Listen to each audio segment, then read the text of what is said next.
encuentros con brujas, con criaturas extrañas, abducciones, historias que salen de la mente de uno de los escritores y narradores más importantes de Colombia de los últimos años, Luis Suescún, quien ha querido estar con nosotros aquí en Cruz Escribiente, y para mí es un honor que lo esté, y que nos va a narrar 5 historias de terror, 5 historias increíbles que nos llevarán a los límites de la realidad. Tal vez usted en algún punto se sienta identificado o identificada con las narraciones que nos va a proporcionar aquí Luis. Y vuelvo a decir, Luis Suescún es uno de los más importantes escritores de terror en este momento de Colombia y tal vez de América Latina. Así que abróchese los cinturones y escuche hasta el final, porque esto es Cruz Escribiente.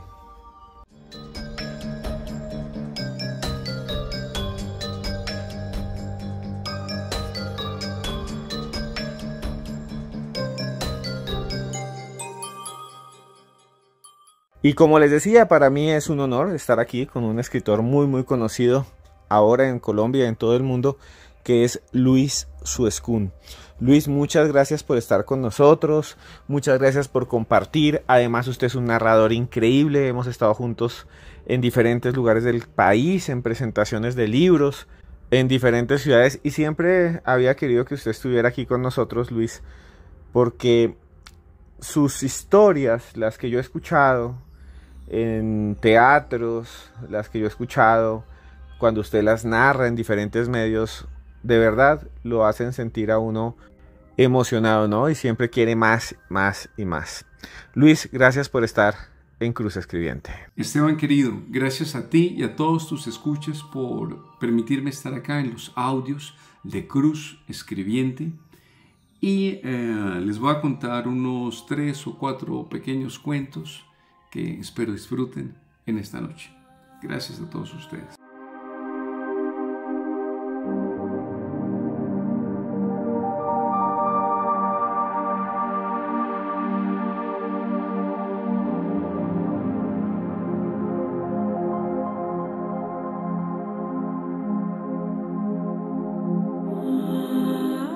Existen lugares que dan mucho miedo. Por ejemplo, los cementerios, ¿no? Están llenos de misterio, pero se vuelven un poco un cliché. Luis, usted ha escrito una gran cantidad de cuentos y hay uno que me llama mucho la atención que tiene que ver con las autopsias, con ese momento en donde los médicos, los forenses, tocan el cuerpo, el cadáver de los muertos para realizar con ellos investigaciones para saber de qué murió. Pero esta historia realmente es asombrosa porque nos lleva a los límites de la realidad. Y eso es lo que yo le digo a todos los oyentes. Escuchen muy bien, concéntrese en esa narración, porque para mí es fabulosa. Luis, nárrenos entonces esa historia, nárrenos la autopsia. Ya era de noche, y la lluvia oscurecía a los edificios en Bogotá, en especial al Instituto Nacional de Medicina Legal y Ciencias Forenses. En una de las salas, el doctor Erazo retiraba la tela que cubría a una mujer alta, joven. El doctor Erazo tensó sus guantes de látex, respiró profundo antes de tomar el escalpelo y marcar una profunda Y sobre el pecho descendido. Pero apenas lo hizo, retrocedió espantado, porque del pecho abierto no asomaba la habitual sangre negra, no. Era un líquido verde y blanco y espeso. Era como si en vez de haber abierto un cadáver humano, más bien hubiera troceado el grueso tallo de una planta en descomposición. La respiración del doctor Erazo empañó sus gafas, dudando si debía o no llamar a seguridad. Pero él prefirió continuar con la autopsia. Quería descubrir qué había más allí. Entonces soltó el escalpelo y esta vez empuñó la sierra eléctrica que hacía un ruido terrible como de taladro. Entonces se acercó a aquel cadáver del que seguía brotando savia de su pecho abierto en Y. En minutos cortó el esternón y con las tenazas abrió las costillas de par en par.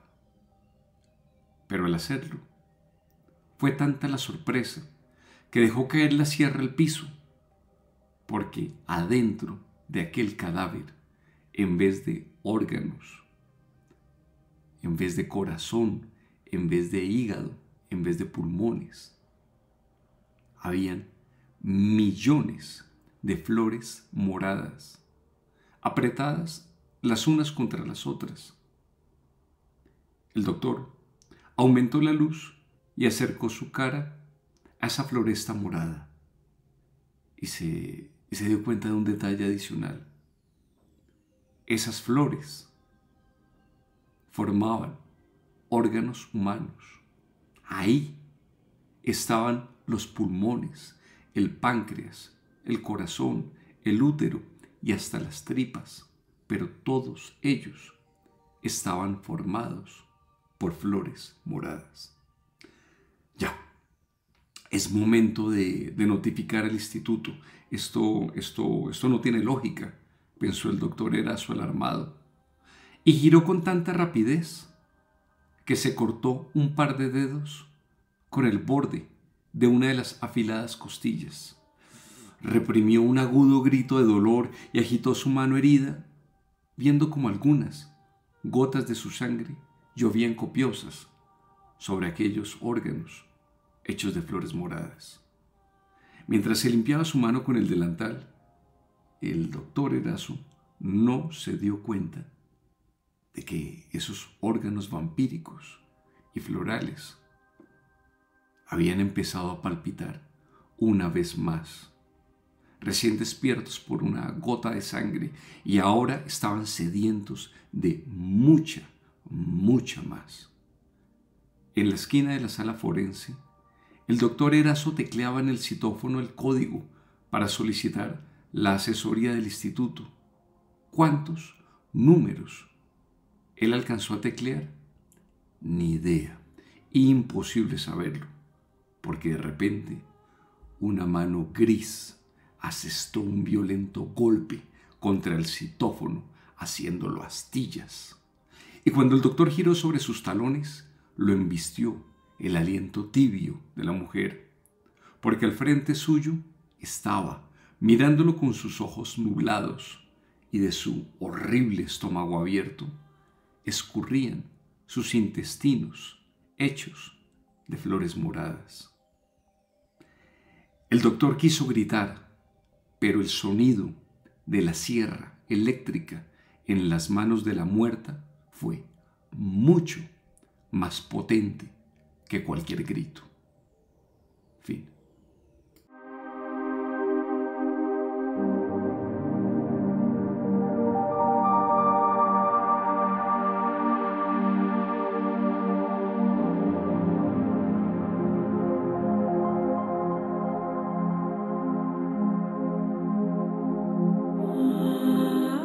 Una historia increíble la que acabamos de escuchar. Realmente, Luis, usted es muy buen narrador. Para todos los que están por allá en México, en Estados Unidos, en Argentina, les pido el favor de que nos den like, que busquen los libros de Luis Suescún, les van a encantar, son buenísimos. Luis, cuéntenos usted la siguiente historia. Este cuento que sigue a continuación se llama La Bruja. Era invierno en Francia. Caía un invierno terrible. Y entre las montañas había una vieja cabaña. Allí vivía el señor Berenguer junto con su esposa y sus dos pequeños hijos, Calvin y Belmont. Pero hace algunos días al señor Berenguer y su familia se les habían perdido 2 cabras. Muy bien, por eso el señor Berenguer, junto con su esposa, había salido a buscarlas en aquellas gigantescas y boscosas montañas de Francia, y había dejado a sus hijos encargados con una niñera joven. Una niñera que en realidad ellos no conocían muy bien. En todo caso, la niñera se llamaba Alicia. Era una joven y bella y misteriosa, de cabello castaño en trenzas. Se le veían divinos esas trenzas. Y ellos ya se habían ido hace 2, 3 días y la tormenta los había encerrado, a Alicia y a los niños. Y así se pusieron a conversar mientras veían los copos de nieve cayendo a lo largo de la ventana.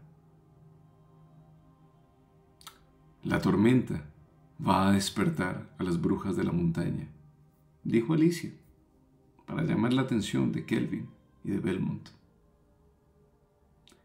¿Existen las brujas?, preguntó Calvin aterrado. Por supuesto. Y se comen a los niños gordos como tú, respondió Alicia.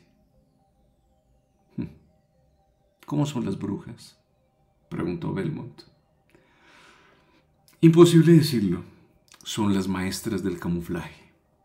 A veces parecen una lechuza, otras un gato o un sapo, pero siempre negros, como el corazón de las brujas, respondió Alicia, crispando los nervios de los dos niños, porque afuera seguía cayendo la tormenta y desde hace 3 días no aparecían el señor y la señora Belenguer, que habían salido a buscar las cabras. ¿Siempre se transforman en animales?, preguntó Calvin. Le había interesado la conversación. No, dijo Alicia. También usan máscaras de personas y por eso entran a las casas a robar niños. Por eso tú nunca vas a saber cuando tienes a una bruja al frente tuyo hasta que ya sea demasiado tarde. Alicia cerró con fuerza una ventana. El ruido hizo temblar las paredes de la cabaña y también a los niños. Le voy a decir a mis papás que nos estuviste contando cuentos de miedo, protestó Belmont. Yo no creo que con esta tormenta tus papás vayan a regresar. De hecho, creo que vamos a estar juntos, los 3, una noche más, dijo Alicia. Cuando de repente, Belmont pegó su cara contra la ventana y gritó emocionado: ¡Ahí viene papá y mamá! Y Calvin se acercó y dijo lo mismo: ¡Ahí viene papá y mamá! ¡Papá y mamá, ahí vienen! Entonces, Alicia, la niñera, se acercó también a la ventana. Le dio curiosidad y ahí vio que venían 2 enormes figuras avanzando por los viñedos. Esas formas tenían unos cuernos muy afilados. Les dijo: ¡Ay, niños tontos! ¿No se dan cuenta que son las cabras que sus papás perdieron? Las cabras tienen un excelente sentido de la orientación y ya regresaron a casa. Y entonces Calvin le preguntó: ¿y desde cuándo las cabras caminan en 2 patas? En ese momento la criada aplicó mejor sus ojos al cristal y vio algo terrible. Y dijo: son las brujas de la montaña, vienen directo para acá, gritó ella aterrada. Pero yo solo veo a papá y mamá, dijo Belmont, sonriendo con maldad. En ese momento un relámpago iluminó con violencia el comedor y Alicia contempló los verdaderos y espantosos rostros de Belmont y Calvin. Ella quiso correr despavorida hacia la salida, pero 2 feroces cornadas la estacaron al mismo tiempo contra la puerta de madera. Y cuando el señor y la señora Belenguer entraron a la casa, la cena ya estaba servida de par en par y del borde de la mesa escurría una sangrienta trenza de pelo castaño.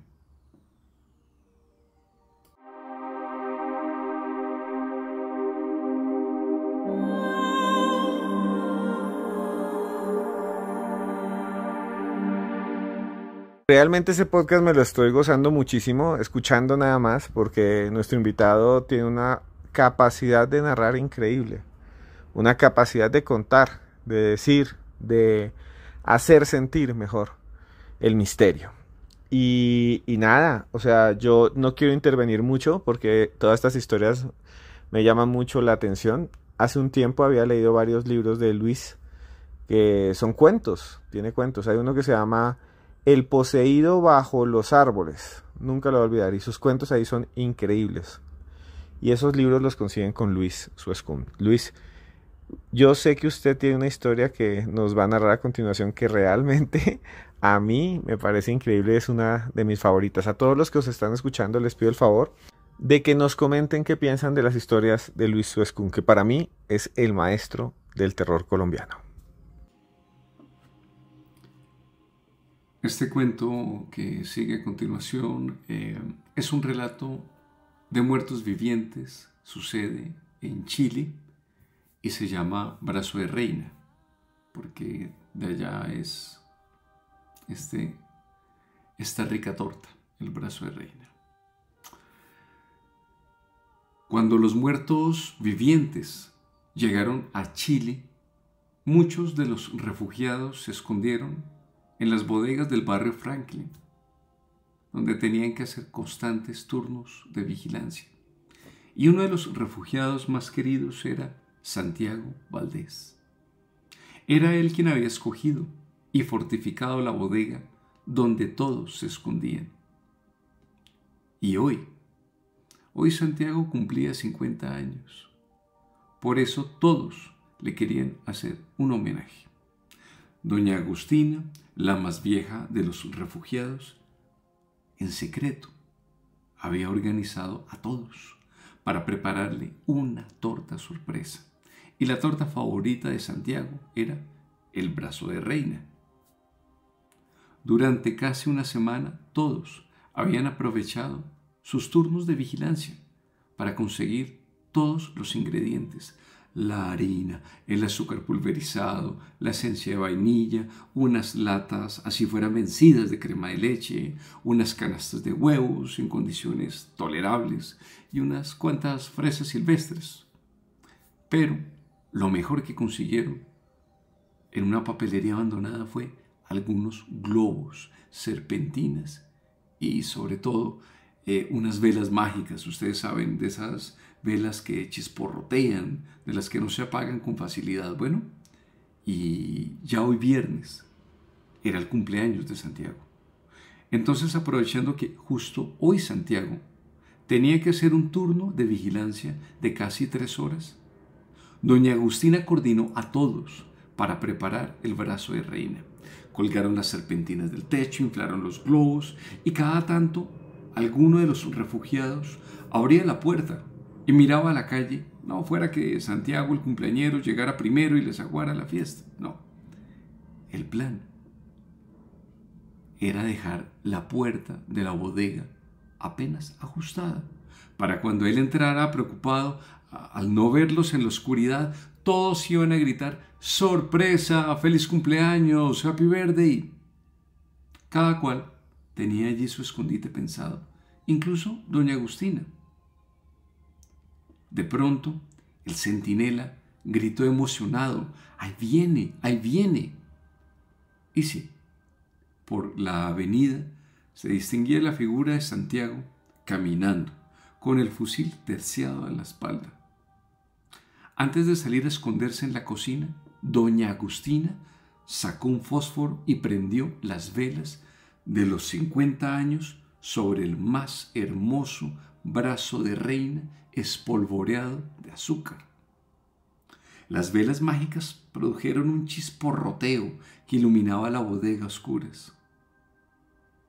Entonces, cuando al fin el cumpleañero empujó la puerta de un manotazo, todos en la bodega gritaron a pleno pulmón: ¡sorpresa! ¡Feliz cumpleaños!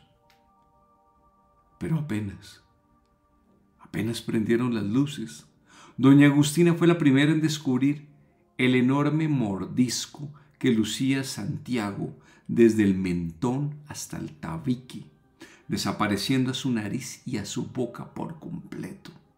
Santiago, lo que antes era Santiago, los miró a todos con sus ojos blancos y emitió un ensordecedor rugido que atrajo en minutos a los demás comensales que se pudrían bajo el sol en las calles de Chile para dar inicio al más sangriento banquete.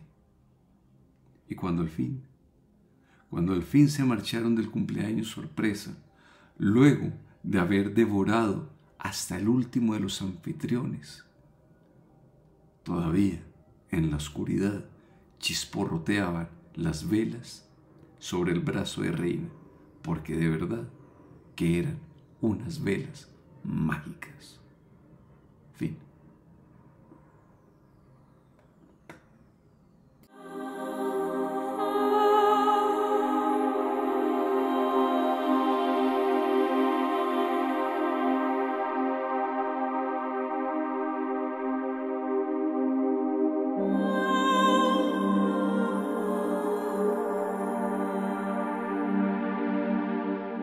Still important, yes.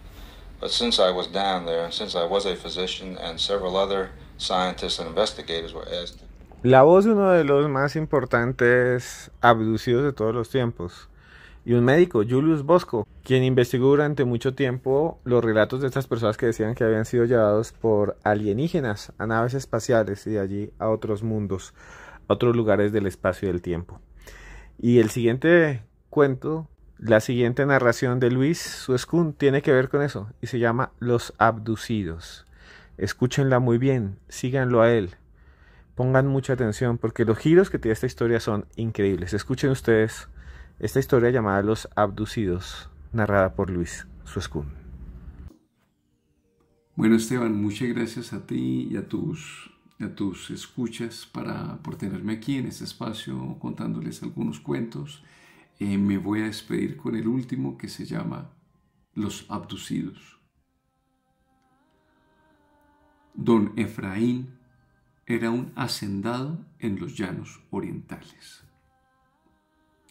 Él tenía una gran hacienda y después de haber enviudado, su mayor amor era su hijo Jerónimo, de apenas 6 años.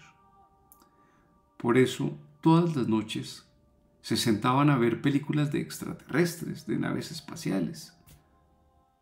Les encantaban.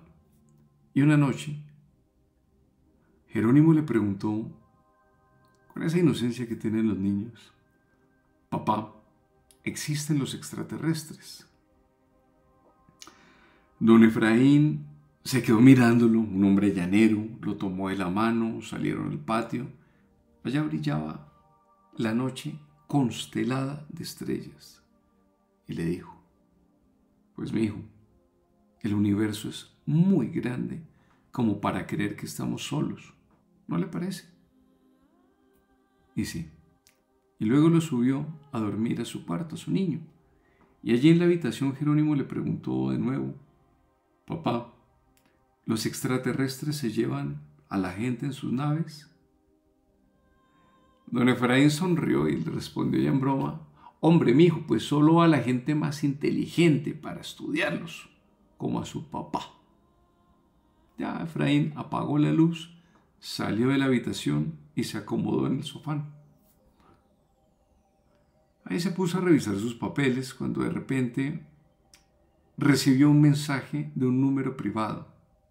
Lo abrió. Decía, «Don Efraín, pague la vacuna. No sé que algo malo le suceda a usted o a su hijito. Firma ELN». Don Efraín sacude la cabeza pensativo y piensa, «Hombre, de verdad que no estamos solos en el universo, ¿no?». Coge el celular y llama a Venancio, su jefe de seguridad, que es un sambo fuerte, enorme. Y don Efraín le dice, «Oiga, Venancio, aumente los turnos de seguridad porque no le vamos a dar ni un palmo más de tierra a esos bandidos? Don Venancio le responde: como ordene, patrón. Y así pasan 6 meses en absoluta calma. Y una noche, como siempre, se encuentra don Efraín sentado en la sala con su hijo. Están viendo una película de ciencia ficción, de extraterrestres, de naves, de abducciones, cuando de repente don Efraín recibe un mensaje de texto de Venancio, de su jefe de seguridad. Lo abre. Pero cuando lo abre, se da cuenta que es una sola imagen. Una espantosa imagen. Es la cabeza boquiabierta de Venancio, clavada en una sangrienta pica, al igual que las cabezas de los demás guardias de la hacienda. Los bandidos entraron los bandidos, piensa frenético don Efraín, apaga el televisor, la sala queda a oscuras, pero no por mucho tiempo. De inmediato la iluminan los jeeps militares que acaban de rodear a la casa, dándole un ambiente fantasmagórico, azul y real a la sala. Imagínense como si fuera el interior de una nave espacial. Entonces Jerónimo, asustado, pregunta: «Papá, ¿quiénes llegaron?». A lo que su papá lo único que se le ocurre decir es: «Mijo, llegaron los extraterrestres». Y el niño dice: «Nos van a llevar a los dos». Entonces don Efraín se arrodilla y le dice: no, mijito, solo me llevan a mí. Recuerden que solo se llevan a los más inteligentes. Por eso usted tiene que estudiar mucho en el colegio, en la universidad, para que nos podamos ver luego. Le da un beso en la frente sabiendo que es el último. Atraviesa la sala y cuando está a punto de salir casi de esa nave espacial, escucha una última pregunta de Jerónimo, que está escondido detrás del sofá. ¿Y para dónde te llevan, papá? Y dice la única respuesta cierta: «Mijo, me llevan para el cielo. En el cielo nos veremos». Sale de la casa a afrontar su muerte. A la mañana siguiente, un tío de Jerónimo llega a la hacienda, entrega las tierras a la guerrilla, recoge el niño que todavía cree que a su papá se lo llevaron los extraterrestres. Y así han pasado 20 años. Ya Jerónimo es un adulto, está graduado de la universidad con honores y, por supuesto, obvio, desde hace mucho tiempo él comprendió que a su papá no se lo llevaron los extraterrestres, no.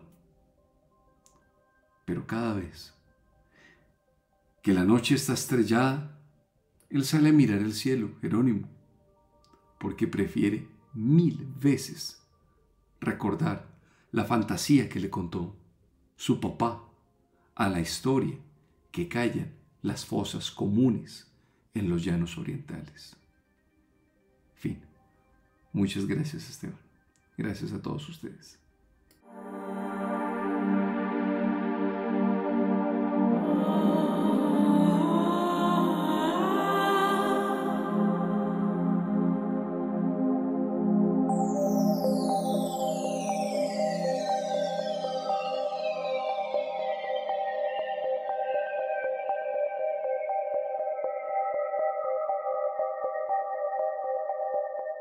La verdad no quería que este podcast empezara a llegar a su fin, pero pues tiene que ser así.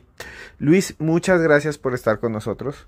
Gracias por estar en Cruz Escribiente, anteriormente los audios de Cruz Escribiente. Gracias por estar aquí, nos escuchan de todo el mundo. Y bueno, cuéntenos, ¿qué viene para Luis Suescún? ¿Dónde pueden buscarlo? Gracias por sus narraciones, se le quiere de todo corazón. Gracias, Luis, por estar aquí. Muchas gracias por haber escuchado estos cuentos.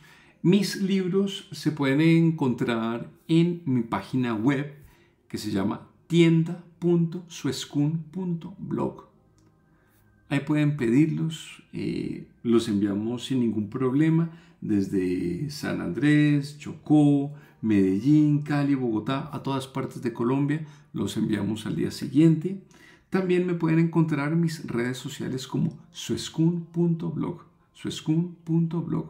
Entonces, muchas gracias por ese espacio y los invito a que se pasen a mi página web, les repito, tienda.suescun.blog.